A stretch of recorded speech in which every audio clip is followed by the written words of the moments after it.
will now call to order the regular meeting of the Shell Rock River Watershed District for July 13th, 2021. Leah, please call roll. Manager Kramer? Aye. Manager Pasuski? Aye. Manager DeBoer? Aye. Manager Pistorius? Aye. Manager Hanson? Aye. Manager Bakken? Aye. Manager Delger? Aye. Item number 2, swearing in of the newly appointed managers. Freeborn County Administrator Tom Jensen will preside over the oath of office. Whereas Manager Hanson and Piskuski were appointed by the Freeborn County Board of Directors, I would ask them just to raise their right hand and repeat after me. And if you can go alphabetically, H first before P when you say state your name. I Mike Hanson. Michael Aye. Hanson. I, Joe Pasuski, affirm that I will support the Constitution of the United States affirm that I will support the Constitution of the United States and the Constitution of the State of Minnesota, and the Constitution of the State of Minnesota, and I will faithfully discharge the duties of my officer as manager and I will faithfully discharge my duties as officers as manager of the Shell Rock River Watershed District to the best of my judgment and ability. of the Shell Rock River Watershed District to the best best of my judgment and ability. ability. Congratulations, gentlemen. Thank you. Joel, you're a politician now. Have been for 6 years. I know. Okay, we'll go on to item number 3, election of officers. For the election of officers, I'm seeking a motion that a vote for officers be cast by either roll call or written ballot. So would somebody make a motion for one or the other?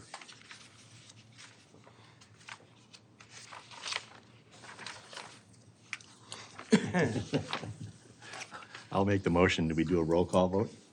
Okay, I have a, first, do I have a second? Second. Any discussion? Hearing none, Leah, please call roll. Manager Kramer? Aye.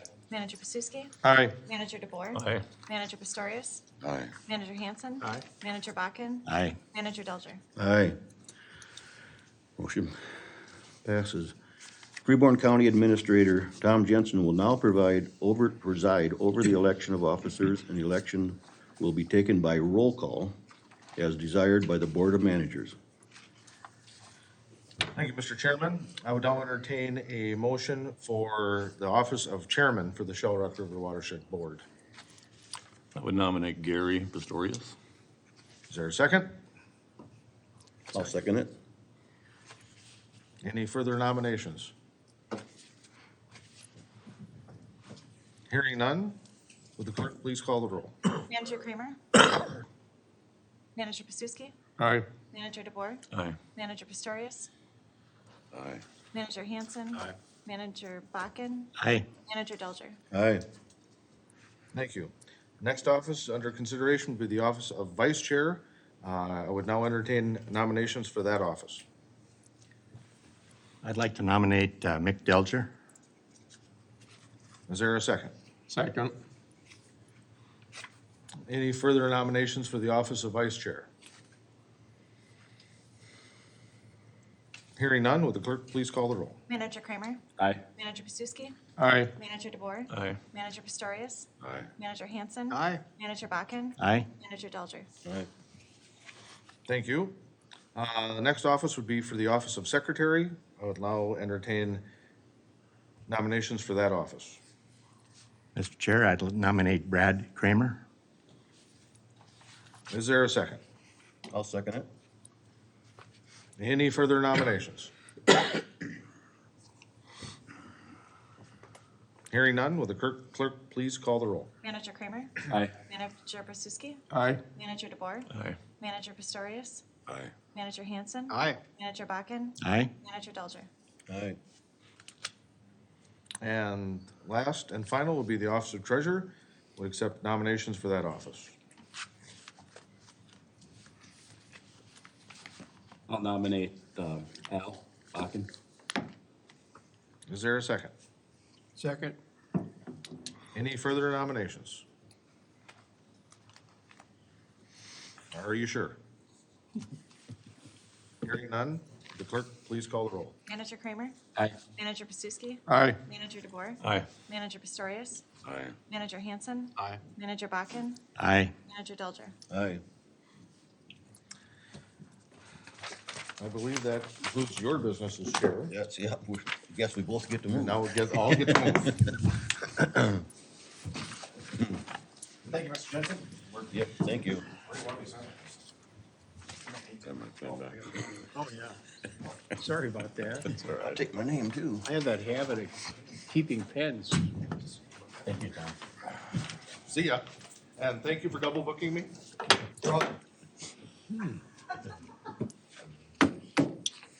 He did that himself. He did that. Priorities. Get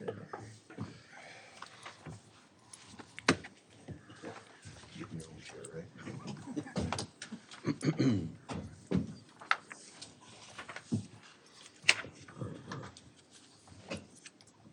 Next item is a consent agenda. Someone care to give a motion to approve the consent agenda as stated? So moved. Is there a second? Second? Any discussion? All in favor, say aye. Aye. Opposed? Motion carried. Item 5, approval of agenda. Someone care to make a motion to approve the agenda? I'll make that motion. Mr. Second. Chair. Okay, motion and second. Any discussion? All in favor, say aye. Aye. Aye. Opposed? Motion carried. Item 6 is a public forum. Anyone from the public that would like to speak?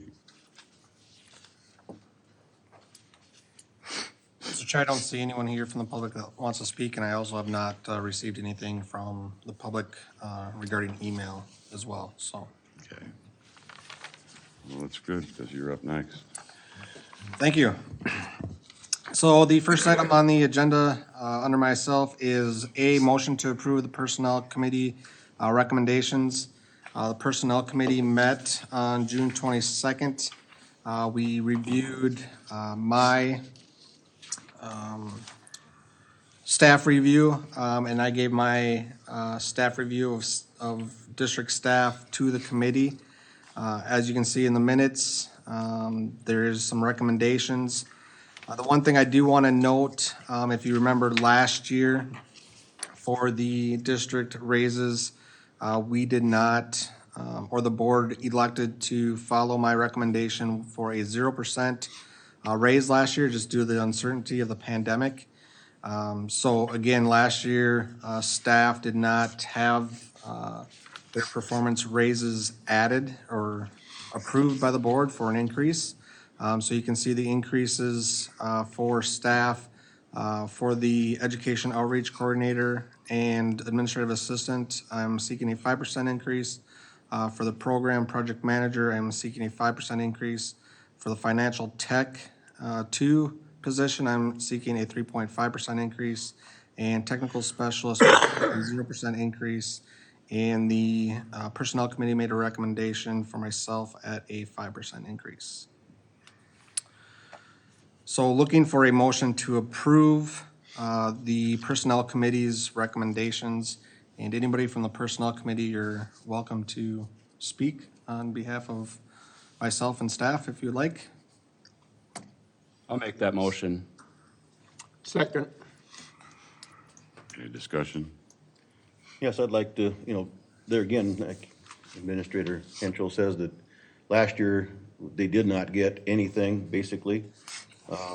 And, we've got this all set up. We all voted on this a few years ago on how this was gonna go with the raises. And they all have to do their job to get one. It's not like it's just automatic. And last year during the pandemic, I think every one of them and the staff did their job fine. They did from home, or when they could, they come into work, but they never missed a beat. And I guess only reason felt that it was a pandemic at the office was that you couldn't get in the door. So that was my reasoning. Any other discussion? All in favor, say aye. Aye. Opposed? Motion carried. Thank you, Mr. Chair. The second item is a motion to approve the committee list. The committee list, again, has been sent out to all of the managers. Again, I'm looking for a couple changes as far as alternates. Also, if there is anybody else that would like to sit on one of the committees. I know we sent out email to all the board managers to see if they would like to sit on a couple of the other committee seats. So the only feedback I really had was from Brad Kramer. He would like to sit on the dredge committee, either as a full board committee list, member, or as an alternate. So Brad, is that still a true statement? You still want to try to sit on that if possible? Okay, so with that, I don't know, Dan, Gary, or Mick, if you want to change seats there, or if you want to put Brad as alternate. It's totally up to you guys. Some of the other changes I'd like to see is I just want to add some alternates.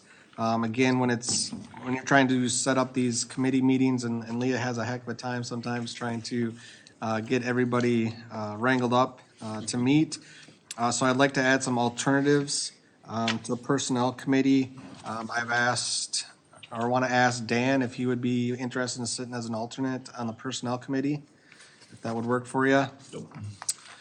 For the Rules Committee, I've asked Mick if he would be the alternate on the Rules Committee. That committee right now consists of Al, Gary, and Joe, but I'd like Mick as an alternate. The Strategic Planning and Budgeting Meeting, right now, sitting on that is Dan, Brad, Joe, and would like Al, if Al could sit on that as a alternate. The Fish Management, we have right now Mike Hansen, Brad Kramer, and I would like to add Mick Delger again to the alternate on that one. The Dredge Committee, we've already discussed. And then lastly, the County Ditch Committee. This committee hasn't met much as of late, but at some time we might. We are working on quite a few ditch projects here with some of the restoration work we're working on. And right now, sitting on that is Gary and Al, and I'd like to put Mick on that as well for an alternate. So those are my suggested changes. And again, with the Dredge Committee, again, that's up to Dan, Gary, or Mick. I know it's nice to keep some consistency there. Brad, I don't know if you would have an issue with being the alternate, but those are just some things I'm gonna throw out there to all the managers.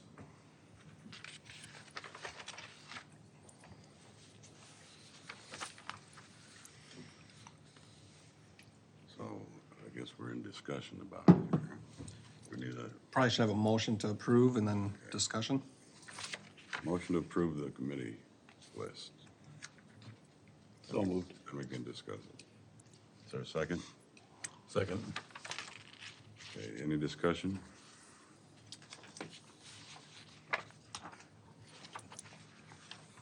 Mr. Chairman,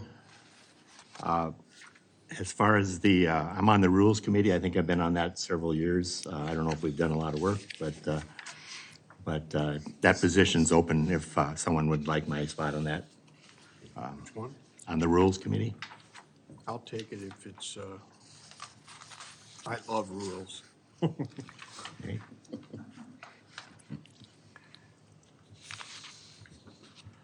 Okay, so we have a change there. Yep. They just change places or? Yep. Okay.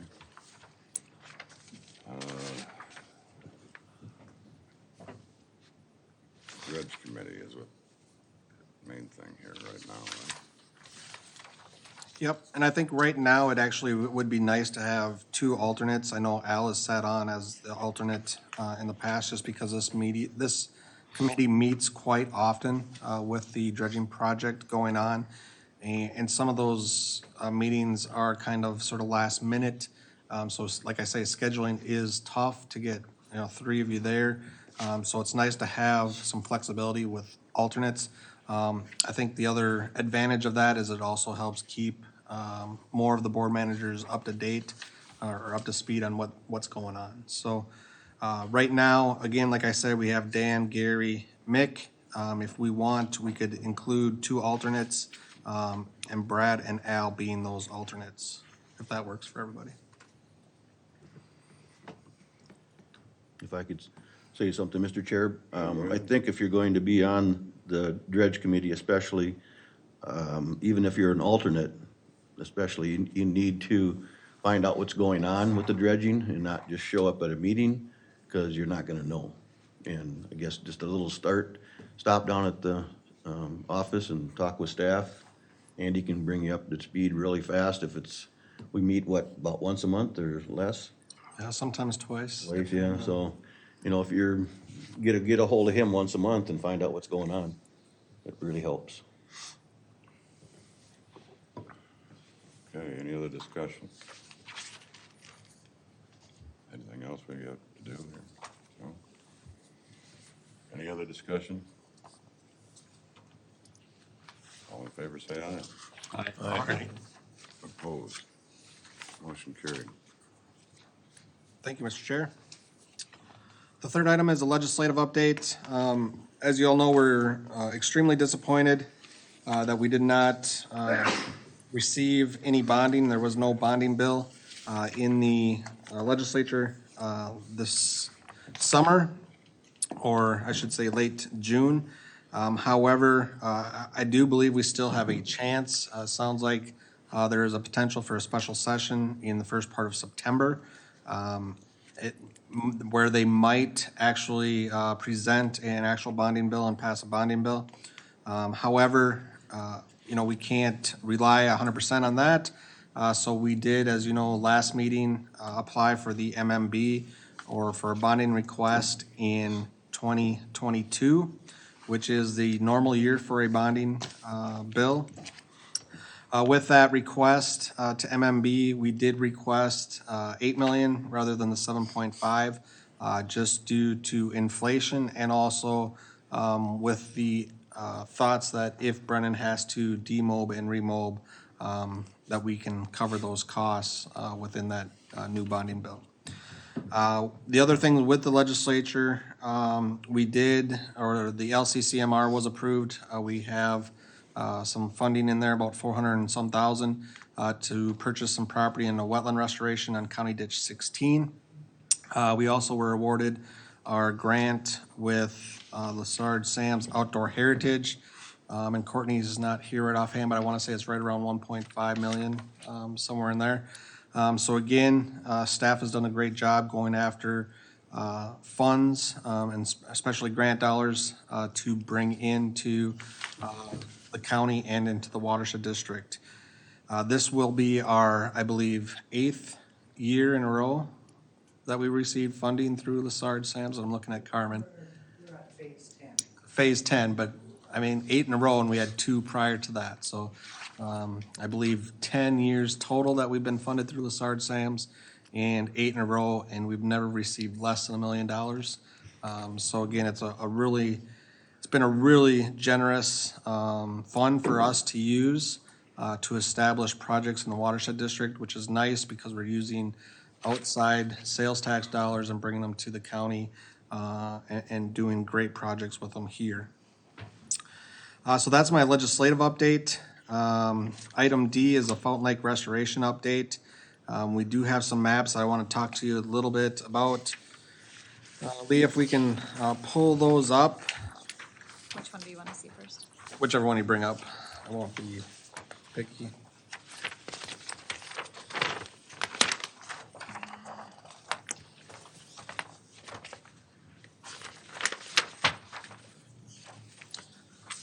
So this first map, basically what I want to show you is what Brennan has done in the main bay here.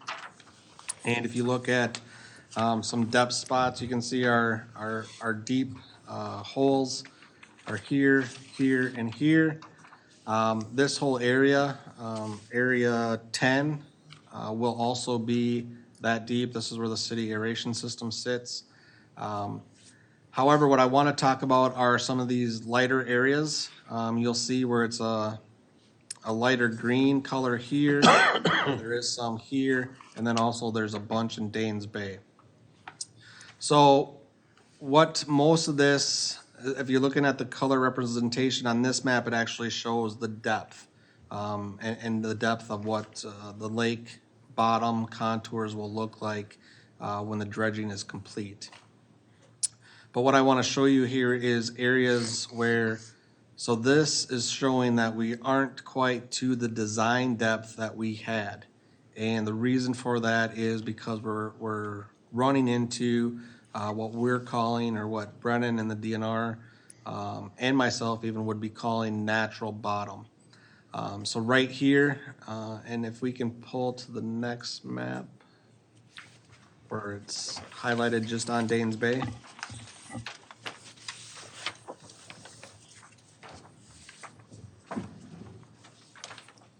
Give it some time to load here. Or maybe not. I'm not sure why it's doing that. Maybe try closing and open it one more time.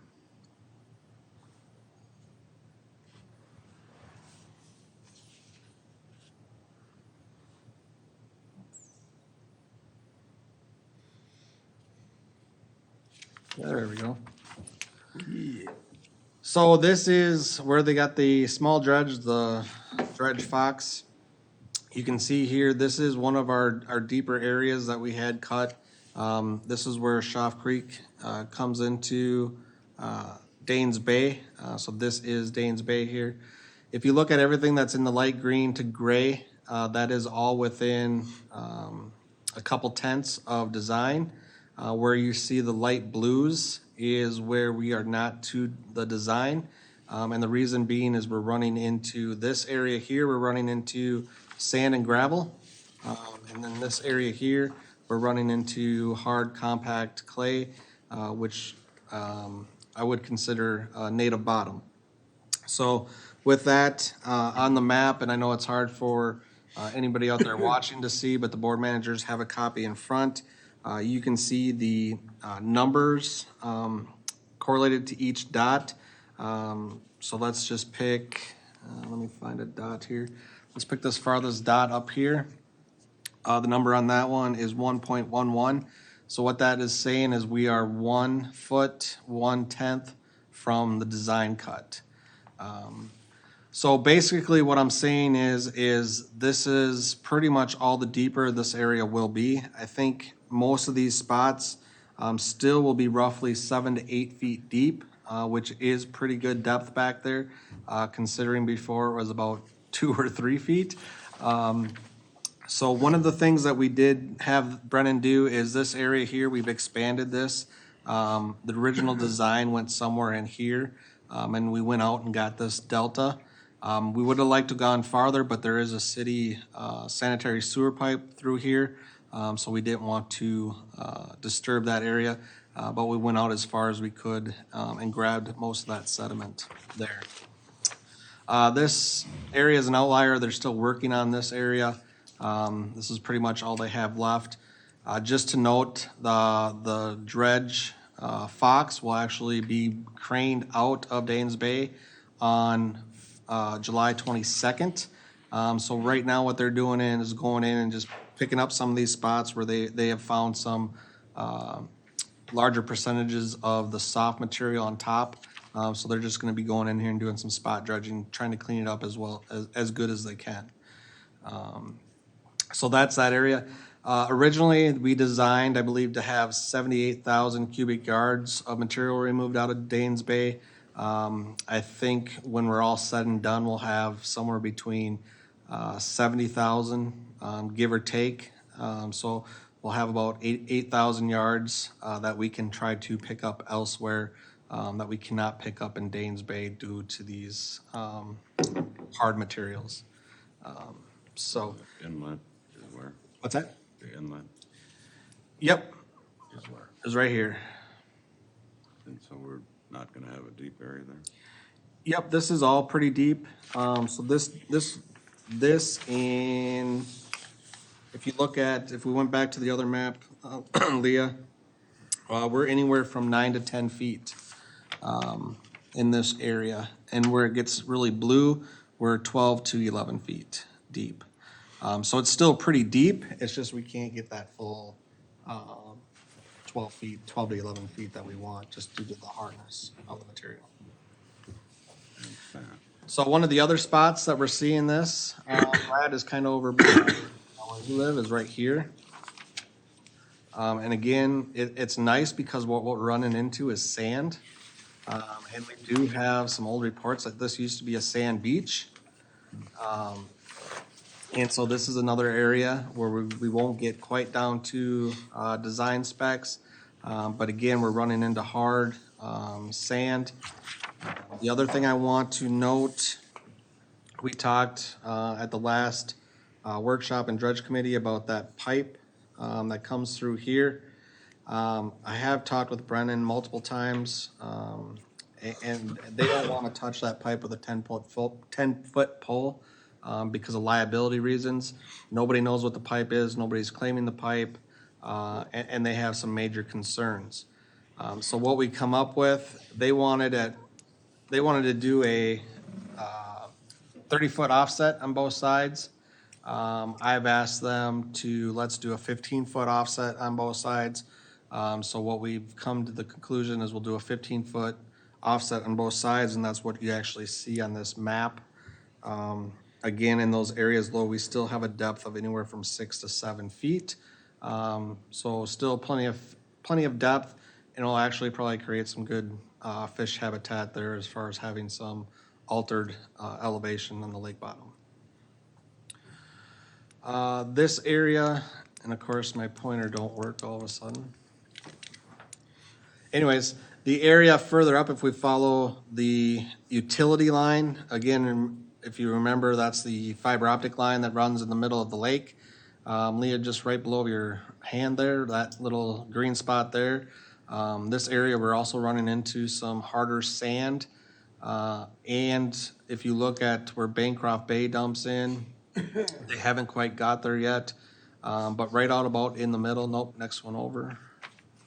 So right there, it's really soft, and that's probably where we'll try to pick up some of the extra yardage. But as you follow that down, Leah, yep, right about in there, it also gets hard again, and that's, again, sandy material. So what I find that's been most amazing about this project is how much sand we're finding in the lake. It's amazing you take off that muck and that soft stuff and how much sand is actually in the lake or some hard natural bottom. Are you gonna get rid of that big rock that's back in there? Well, we'll see when they hit it. If not, they'll make it deeper, and it will, as they're moving the cutter head, they'll push that rock down to the right depth. So, yeah, we have been getting quite a few complaints. Just north and west of where the hand is, there is a rock somewhere in there that a few people have hit with their prop. Matter, one guy hit it, fixed his boat, and then hit it 2 weeks later. So you would think he'd take a different course back home or whatever, but he hasn't. So, so any questions on that?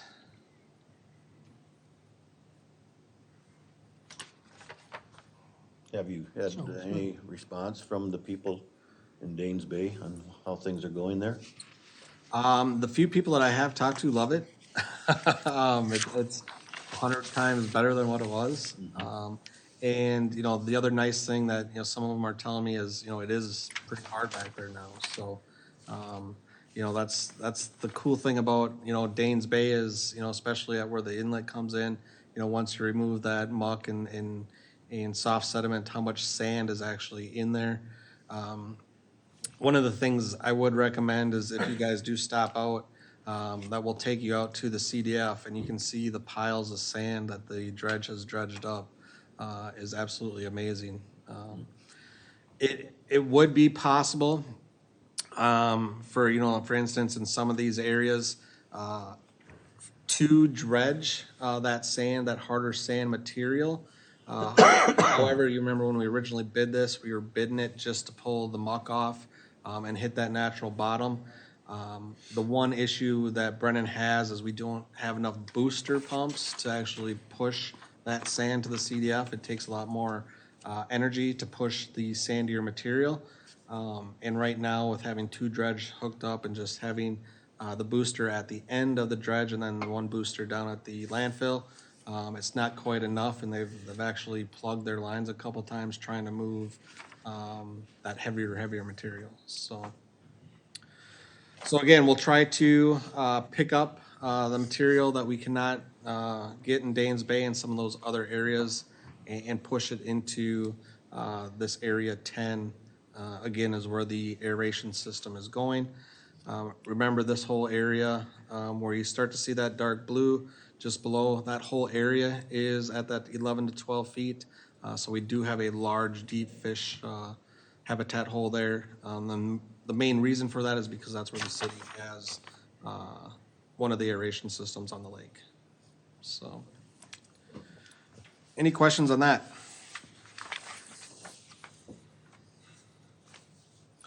All right, just to give a little bit of update on CDF cells 1, 2, and 3. CDF cell 3, we did get final approval from DNR to fill that to its max capacity. So Brennan has been pumping into cell 3 exclusively. We're trying to clean up our discharge water, so we're then allowing that water in cell 3 to convey to cell 2 and trying to strictly discharge from cell 2 after the water has a chance to settle out in both cells 3 and cell 2. So it seems to be going pretty well and haven't had any huge issues at this time. Any questions?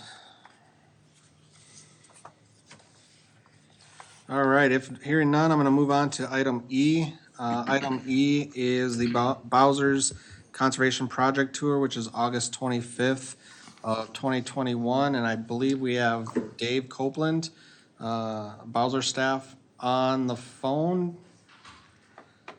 Dave, are you there? Yeah, good morning, Andy and board. Yeah, I am. We've started writing the tour yesterday and hope to get it all done, but as things go, it didn't go as quickly and smoothly as what Shana and I thought, including a bridge that was out that we hadn't planned for. So we actually have next Monday to schedule the rest of the tour, which is all of the Freeborn County stops. And so we've been working with both the Freeborn SWCD and with Rachel Wayner with the county and with Courtney and Andy to showcase some of the projects that have been completed at Freeborn County and in the watershed district. The tour is going to start in Austin at the Holiday Inn, which is where the Bowser board is going to be staying, and that'll be the 25th of August. And the plan is to be over in Albert Lea by lunchtime and have a lunch and a little bit of a program at the pavilion. And then the tour will end back up in Austin, and there'll be an evening meal. Location a little bit to be determined yet. I think we're negotiating right now with the historic Hormel home on the evening meal, but I don't think we have a contract finalized yet. So these tours, anywhere from 60 to 80 people typically. I've not been on one before, so I'm speaking from not a lot of experience, but just from what I've been told. And so probably would be 2 coach buses And we hope as many of you that can attend will attend. And again, so the tour is the 25th of August, and then the Bowser board meeting will be the next day on the 26th, and that'll be in a conference room at the Holiday Inn in Austin. Thanks, Dave, and Any questions? yeah, and if any of the board managers want to sign up, you're more than welcome to take the tour, and we can get you signed up. We'll just reach out to Leah, and we'll have her sign you up. Any other questions for Dave?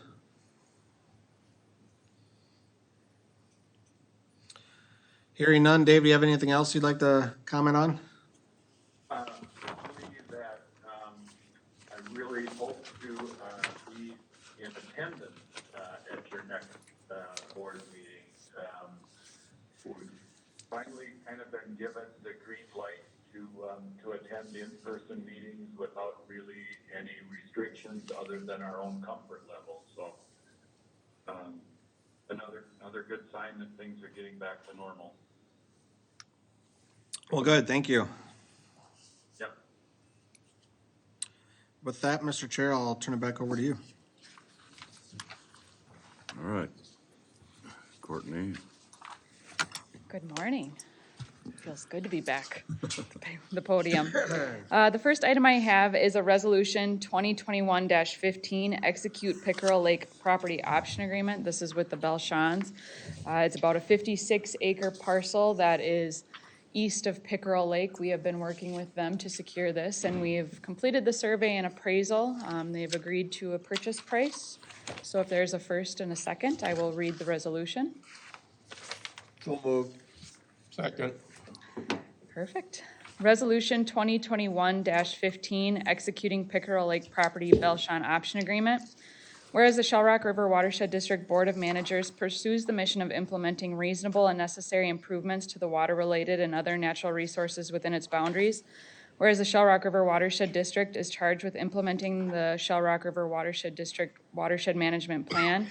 Whereas the original option agreement was recorded as document A-547849 in the Office of the Freeborn County Recorder on March 25th, 2021. Whereas funding for the acquisition of the Pickerel Lake property was approved by the Lessard-Sams Outdoor Heritage Council. Whereas the district received an appraisal establishing the appraised value of the Pickerel Lake property at $410,000.00. Whereas the Lessard-Sams Outdoor Heritage Council allows cost of 110% of the appraised value in the amount of $451,000.00. Whereas the district reached an agreement on purchase price of $427,500.00. Whereas the Board of Managers now desires to exercise the option agreement and complete the purchase of the real estate. Now therefore be it resolved that the Shell Rock River Watershed District 1, authorizes exercise of the option granted in the option agreement dated March 24th, and 2, authorizes district staff to execute all documents properly exercisable by district staff to facilitate and effect this purchase of real estate, dated July 13th, 2021. Just in addition, it was approved by Lessard-Sams, and this project will be, it's agricultural fields now, but it will go into wetland restoration and natural habitat plantings.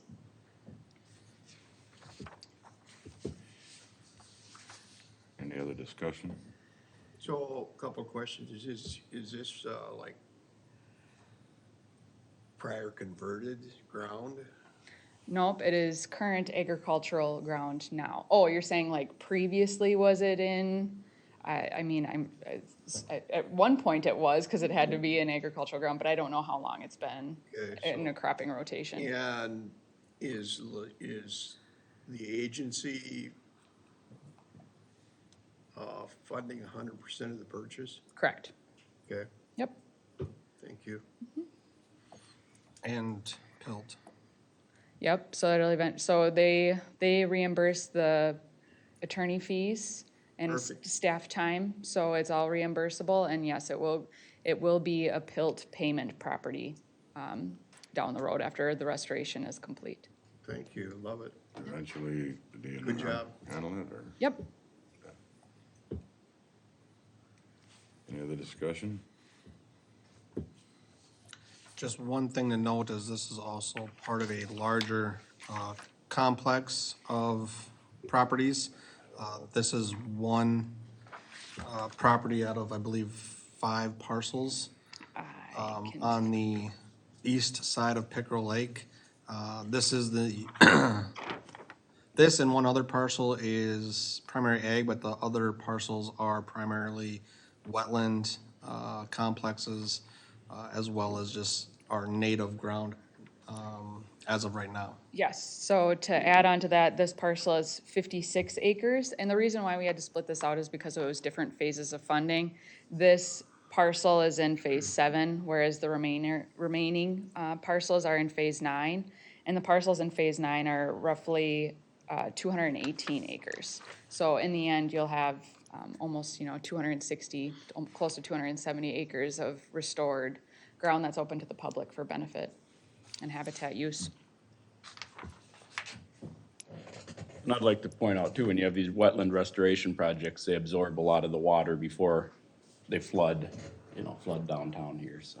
Correct. These projects are definitely multi-beneficial, and it's indicated in our One Watershed, One Plan planning efforts that we're prioritizing storing water upstream in the watershed, and so these projects really do have multiple benefits. Any other discussion? Call the roll. Manager Kramer?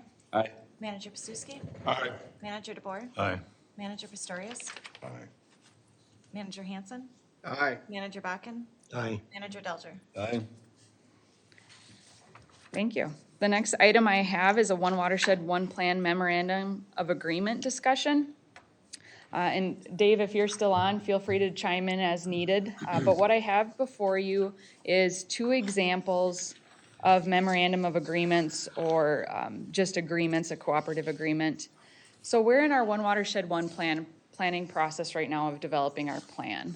In our plan, we have to say or indicate how we're planning on working together once we receive funding and what the structure of that is going to be once we start implementing dollars. Because remember, this is a joint effort between Freeborn County, the SWCD, the City of Albertley, and ourselves. So right now, we have 1 member from each board that sits on a policy committee. We have our steering committee, which is local staff. And then we have our technical advisory committee, which is all of the state agencies and local stakeholders. So what they want to see, or Bowser wants to see, is how we plan on working together once we get funding. And right now, what the steering team, our local staff, is kind of deciding is that we want to mirror what the Cedar is doing. The Cedar River Watershed is ahead of us in the One Watershed, One planning process, and they already have their plan done, and they're starting to get funds. And 2 of our entities have already agreed to that type of memorandum of agreement and understanding, and that's Freeborn County and Freeborn SWCD. So the 2 new entities to this type of agreement would be the Shell Rock River Watershed District and the City of Albertley. However, in our planning area, we, as the Shell Rock River Board, are going to be the day-to-day contact for this, as well as the financial holders of the funding for this project. So we have a little bit more of, let's make sure our boxes are checked and that we're okay with everything, because the funding is going to be coming through our board. So these 2 examples are just kind of for you to see, read through, see what you like, what you don't like. If you have any questions, feel free to reach out. This is just kind of us introducing it to you. But steering staff or local staff is leaning towards really following what the Cedar is doing. And so you'll see, it's called the Shell Rock Winnebago Comprehensive Watershed Management Plan Memorandum of Agreement. This was Cedar's that I've drafted to reflect our situation with our entities and our day-to-day holders. So this is kind of what we're hoping to get to. And then this is just a second one for an example to see if something different that was done. Trying to think if there's anything else to say. Dave, did I touch on it okay? Yeah, Courtney, I would say that, the agreement that she is sharing with you, really kind of continues the kind of partnership that you currently have in this planning process. And is probably, close to, continuing in the same type of partnering that you're currently doing in the planning. You're just going to continue that into the implementation of the plan. Correct. Thanks, Dave. So yes, we are still planning on having a policy committee, which would be one member of everyone's board, make recommendations to the Shell Rock Board for payment of projects or completion of certain projects. So we will still be having that structure, and then it is that one person's responsibility, more so for the other three entities, because everything will be coming before our board, but for that board member to take those recommendations to their respective boards to keep the other boards informed. So if you read through it, have any questions, please let me know. This will be going before the policy committee for approval, and we're gonna make sure, as the Shell Rock River Watershed District is having the, the financial responsibilities and the day-to-day, that it checks all of our boxes too. So it's not final yet, but this is the direction we're leaning towards. Okay. Well, the last item I have is just a credit trading update. The credit trading grant was completed by the end of June 30th. I was hoping to have some documents for dissemination, but it's in tech editing right now, so they're trying to make all the forms look pretty, RESPEC is having, so I don't have anything to share with you. I would say overall, it went well. We would have liked a little bit more support from MPCA during this process. It seemed like they were very wanting to help at the beginning, but then they realized that they really couldn't make a decision to yes or no to certain things because the agency is, so large and small. Staff don't necessarily have the authority to on behalf of the whole agency, but we worked through that. We do have documents, credit trading documents in place, so if an MS4 entity did want to submit a permit to MPCA for stormwater credit trading, they could. All documents are in place. Remember, this was a pilot project, so it wasn't just for our watershed. It was to have documents available for dissemination, that anyone in Minnesota could take those documents and use them. So they will be provided to LCCMR because LCCMR was the funding source. So we have to have grant reports to them by the end of August or mid-August, and so we will have that available and that they can disseminate it statewide if needed. So we will be bringing back other documents, and they're quite thick documents with all the appendices and everything that goes into it, but it was a successful project that has now been wrapped up and is in the, towards completion stage. Is there any questions? Well, sounds great. That's all I have. Thank you. Thank you. Thank you. Scott Christensen. Good morning, everyone. Today I have update on some project closeouts. This June, we closed out 5 LaSalle Sam's Outdoor Heritage Council funded projects. That included Upper Twin Lake Pump Station. If any of you recall, it's been a while yet, but Upper Twin Pump Station, Lower Twin Lake Fish Barrier and Stream Restoration, Pickerel Lake, Site 12, and Wedge Creek Reach 6 and 1. And to give you kind of a photo op, this is a picture of the Upper Twin Pump Station before construction. There was a dilapidated county culvert that needed to be replaced, and the area where all the cattails are is where we had planned on installing the pump station. The whole kind of overview of the project is to draw down Upper Twin Lake without affecting lake surface elevations for Lower Twin Lake. And the next picture should show, you go back to the list. Number 2. So that's the new culvert being installed under County Road 80, I think. You can see the high-density polyethylene pipe coming to the pump station, that circular concrete structure. And the next picture, number 4 or 3. That's after construction, so you can see the pump station and the inlet structure to the left. And that is where water will be taken. So we had U.S. Fish and Wildlife Service partnered with us, and they were able to mow down, do a lot of site prep for us, just out of their goodwill, and take out some of those cattails and give us a good base for that inlet structure. I think the next picture, 4. So this is, that was Upper Twin Pump Station. We completed that spring and summer of 2020. And the same contractor won the bid for Lower Twin Lake Fish Barrier. And we had originally planned for a electric fish barrier, but conditions weren't right, and we ended up finding an alternative, being a rock berm fish barrier. And that left us some open funding for other projects downstream. So we completed Lower Twin Lake Fish Barrier Part 1 in 2020, late 2020. And then next photo should show, this is the downstream restoration. Since we had extra funding from the Lessard Sam's Outdoor Heritage Council phase, we had ample opportunity to go downstream, and we ended up getting around 10 easements to do stream restoration within the bounds of the city of Twin Lakes. So this picture shows some flood elevation enhancement. We were able to go down and remove some of the topsoil and cattail seed bed and restore it back to its original floodplain levels. The next photo shows the same, essentially the same thing. This is a meandered stream section, one of the few left that are in the county. And the next photo shows some stream bank anchoring. You can see rock and root wads. That's at the outlet on the south side of Highway 69, double barrel culverts.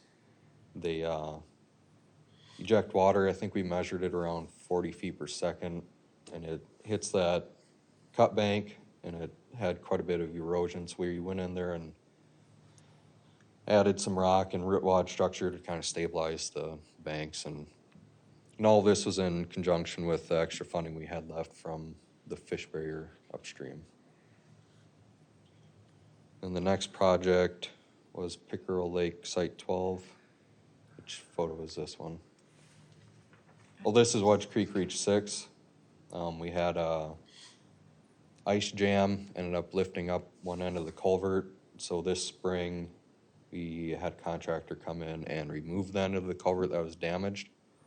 This is a photo of Dennis and the excavator pulling out that end of the culvert. Next photo.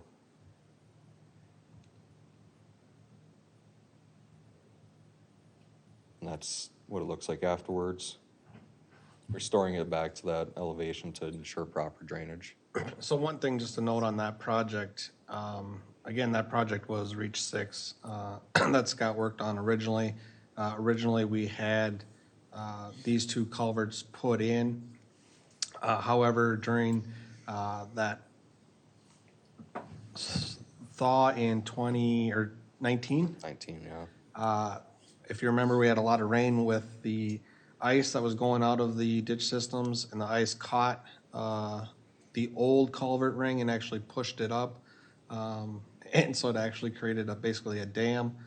We did have some funding left in our Lessard Sam's Outdoor Heritage for this phase. So we actually used that funding to go back in and fix this the correct way. One of the issues we had with the original contractor is they did actually damage a section here during the install. And we tried to work with that contractor to fix it prior to us going in and fixing this. However, they basically went out of business, and it was an uphill battle that we weren't going to win. So we went this route. We actually put in a lot more rock riprap to prevent that situation in the future, and got our normal flows back within this reach. So again, this was the last contract. We just approved the contract in May. I believe it was $38,000 to fix this culvert. I think we went back roughly 8 feet and fixed 8 feet of this culvert. It'd be back here up. And it turned out really well, and we increased the amount of riprap and size of riprap that we put out in front of it to, again, protect it from future ice issues. Great summer for construction, just because it was so dry. And then, next up, so those were finished in spring of 2021. Oh, this is Pickerel Lake Site 12. This was, started construction this winter of 2021. This is a photo of them installing, the contractor installing a fish ladder. We had removed a small 12-inch culvert that had a tree growing in it. So the original idea was to restore connectivity to Pickerel Lake, which is notorious pike fisheries. And we returned that connectivity to around a 2-acre wetland, so pike can get up there in the spring and spawn, then get back out, and then their young of year will grow out in that wetland, free of predators and aside from birds. And that was completed this May.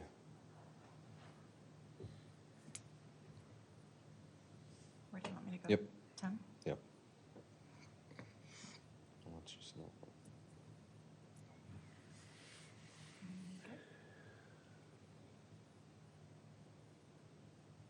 Try 11. I think that was just a photo of Wedge Creek Reach 1. I think we had a Facebook post on it with the goats. So that one's wrapped up as well. They had goats in there for about 4 weeks this spring. They really did a number on the buckbrush and undergrowth of the canopy just to open up the floor of the timberland and hopefully restore some of the native woody habitat. So next up, these last two kind of go hand in hand, is a water monitoring update. If you would open up that Word document.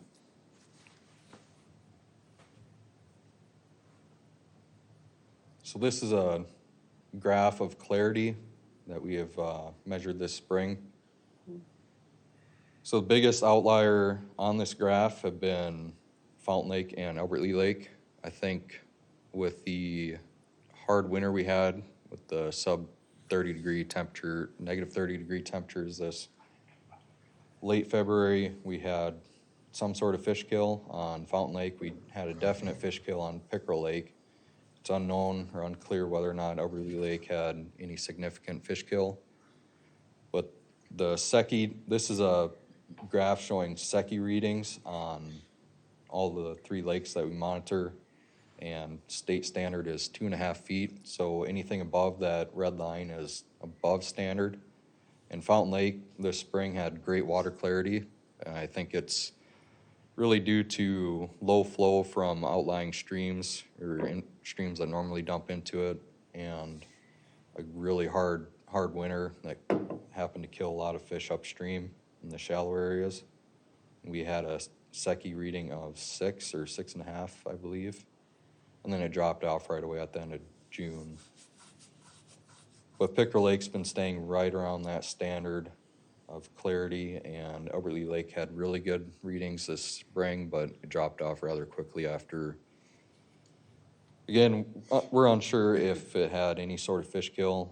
We've been seeing a lot of common carp in the shallow areas where it's warmer spawning, and with their uprooting of plants and all that good stuff, they've really done a number between June 1st and June 23rd. We were able to see the disc on the bottom of Albert Lee Lake, and come June 23rd, it was 1/2 foot. So they're really doing a number on resuspending the nutrients back into the water column, and that's turning the water pea green. If you scroll down too, there's another graph. So these are also phosphorus levels. Oh, maybe that was, Sorry. yep. So eutrophication standard in our Corn Belt plains is what we're designated as, is less than 90 micrograms per liter. And looks like right now Fountain Lake is meeting that, and Albert Lee is really close, but Pickerel Lake's gone up and above threefold. Again, that might be any number of reasons: northwest prevailing wind and fewer submergent vegetation due to the hard freeze. It'll actually freeze the seeds that are dropped the prior year. So we've been seeing less submergent vegetation on Pickerel Lake. And that should be it for the Word document. Lake temp readings, please. So on Fountain Lake, we've done some fairly intensive monitoring of lake temperature and overall physical appearance of the lake due to the harmful algal blooms that have been occurring. And these are temperatures that we measured June 30th. Anything above 75 degrees Fahrenheit is conducive for a blue-green algae outbreak. It's a cyanobacteria that thrives in warmish waters. And there's one part on the map here that was below 75 Fahrenheit, and that is the outlet of Schaff Creek into Danes Bay. There's a lot of upland timber that provide shadow cover for cooling the water down before it gets to Fountain Lake. And we didn't see any blue-green algae in that area, but we've been seeing it. It's gonna be a persistent issue. It was fairly persistent last year in different areas of the lake, but this year it should be anticipated that it's gonna be persistent throughout the year unless if we get some sort of large rain events and it keeps on knocking down from abnormally dry to moderate drought, knocks us back down to abnormally dry. And Fountain Lake is bounced between half a foot to a foot below normal lake elevation. The dam is spilling over very little, so that increases residency time of the water in the lake. And it's got a very large watershed drainage area. I think it's around 40 to 1 acres to the actual lake body. So not a lot of flow, and it's causing waters to warm up in that nutrient residency time to stay in the lake longer. I think we have one picture of that, harmful algal bloom, HAB. This was taken yesterday next to Dress Island, and just to kind of highlight the appearance of it and what to look out for. We've been noticing it around any calm areas, any coves, any downwind sides where most of that algae is being blown into these bays and kind of conglomerates in certain areas. Like this is a no-flow area with very little wind and wave effect. So it's something that we're keeping an eye on, and we'll be keeping in touch with necessary authorities. Does anybody have any questions? Just one thing to note on that water quality or clarity on Fountain Lake, that's some of the best we've seen Yep. ever this spring. So, that's, why we're here and what we're trying to achieve is that water clarity, water quality, to be able to create a useful lake that everybody can enjoy. So it's nice to see the fruits of our labor. I think that water clarity would have stuck around longer if it wasn't so dry and so hot. And so I think also, Scott said,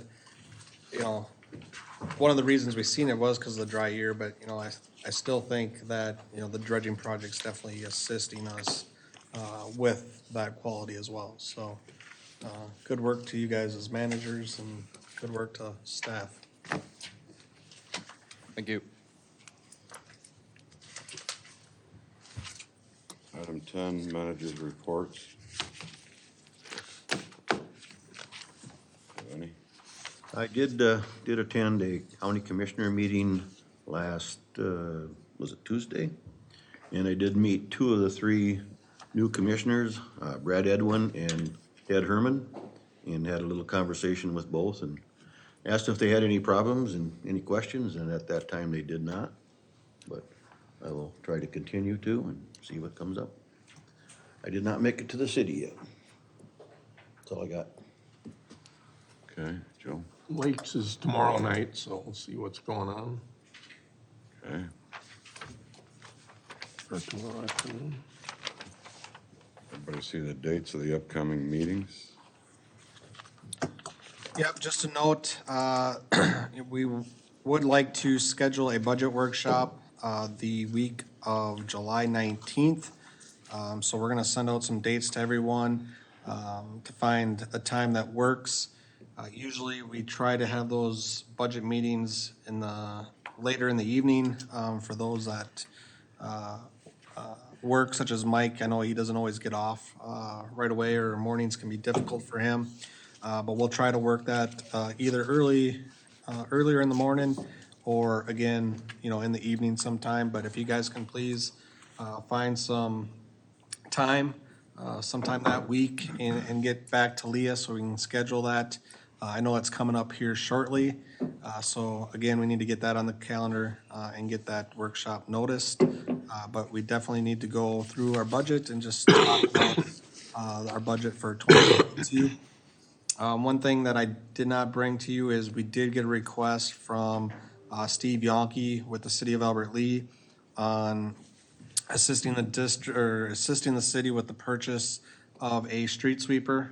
So that is one of the things we can discuss in our budget hearing, or budget workshop for our 2022 budget. So just keep that in mind. But again, if you would get some times and dates at work to Leah, that would be great. That's all I have, Mr. Chair. Okay. Any managers' items? Okay, I take a motion to adjourn. So moved. Second.